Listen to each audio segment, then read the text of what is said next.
If you blinked, you missed him. Quite literally, because Galarian Slowking was very briefly shown in the trailer, but when you hop on over to the Pokemon Sword and Shield website, we can get the full details. So let's see what is going on. We already have a new ability, Curious Medicine. This is a live reaction too. Like, that's why I just kept on the face cam, even though nothing fancy is going on over here.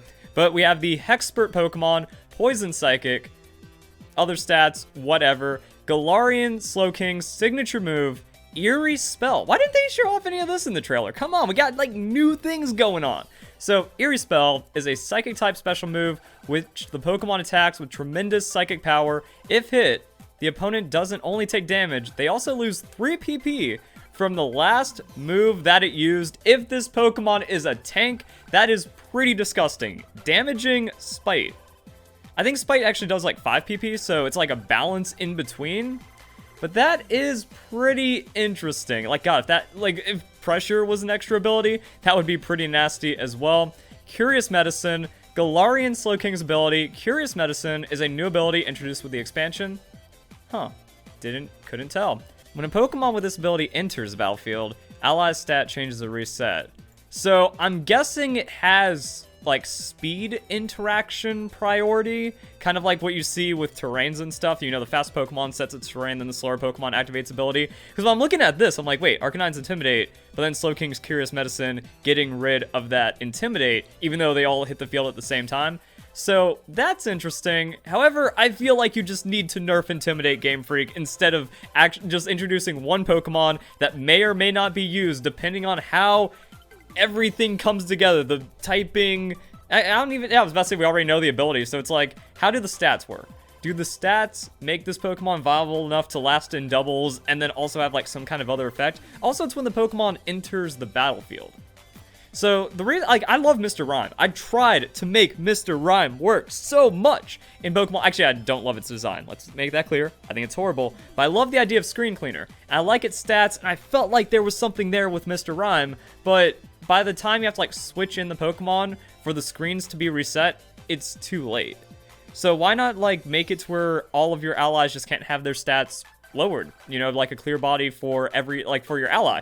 That would be really cool because it'd be a permanent effect, or it also like constantly resets at the end of every turn, maybe, so that way it's not super busted. But it's like, yeah, it isn't persistent. So Galarian Slowking hits the field and then it doesn't have an ability, which means it has to be backed up by some pretty absurd stuff. And while Galarian Slowbro is really strong, my team has struggled with it because it nasty plots and then exploits a weak defense, and then you just kind of get blown up. So it's hard to set up against, but it can get like outswept pretty easily. So I mean, there's like a lot of weird interactions going on, but it's like, I don't think this is going to work in doubles too well, especially because like some of the moves that are used have a really comfortable amount of PP.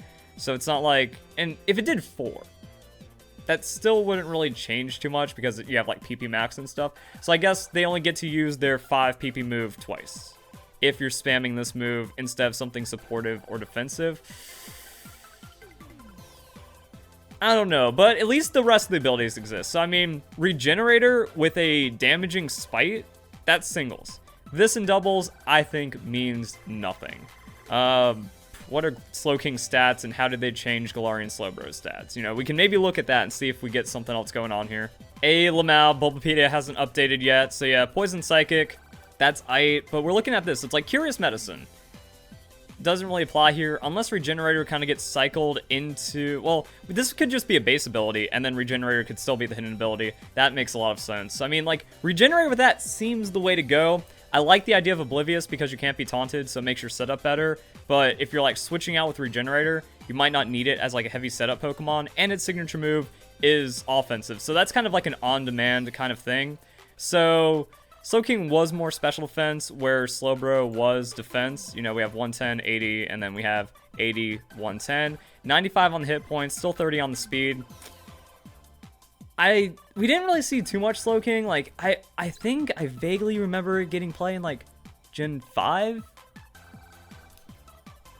And then, you know, it kind of does its own thing. But, like, yeah, Slowbro was the play that you make because like, there's more physical pressure inside of Pokemon, and then Mega Slowbro was just filthy in a good way. Now we get into Galarian Slowbro, really cut down on the defenses to make it more offensive.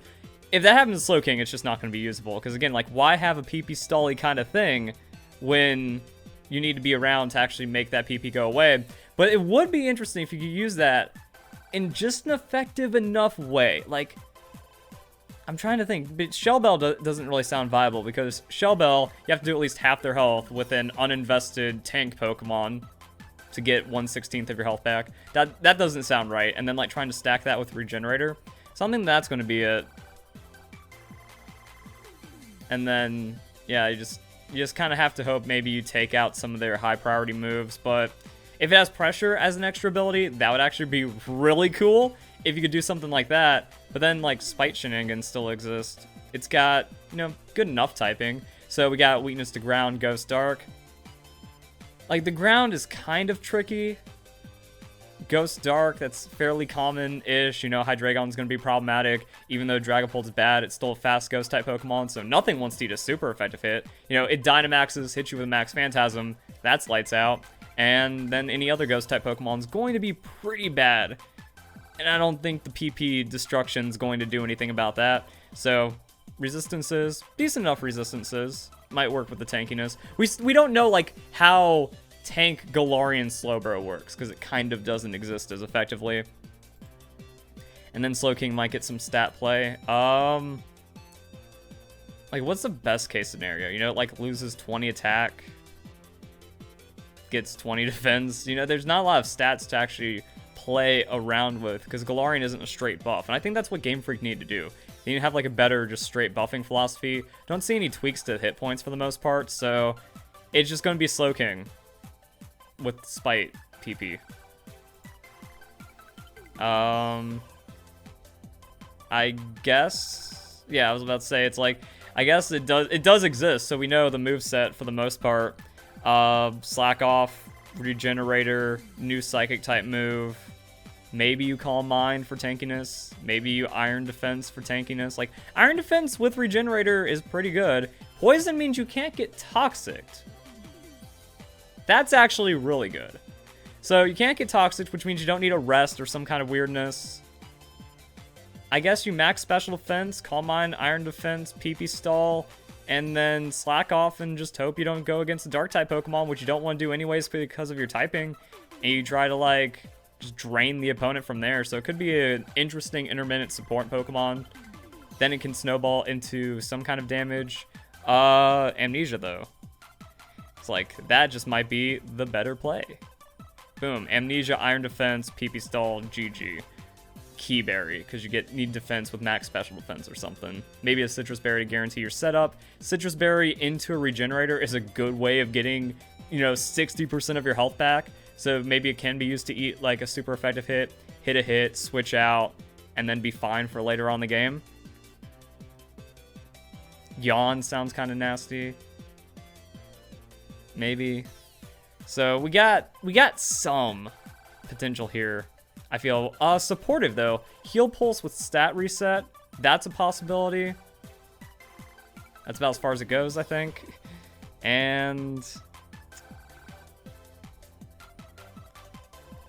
what do you guys think?